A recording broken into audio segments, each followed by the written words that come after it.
Masterminds are, I'm a huge believer in them for, obviously there's tangible and intangible reasons. Tangible reasons, there's the insights and takeaways, which I'm going to mention in the next section.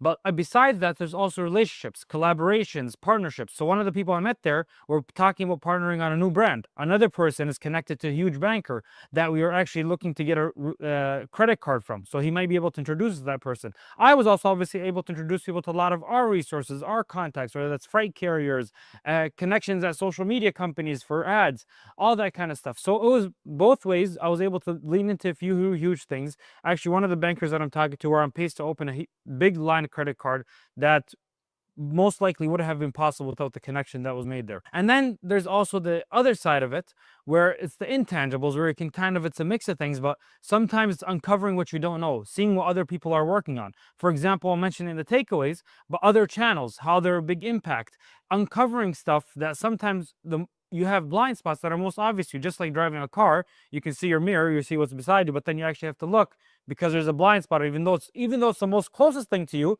yet you're missing it and you're not seeing it because you're not getting other fresh perspectives on it. So that's the intangible aspects of it. But then there's also the mindset shifts and what's possible.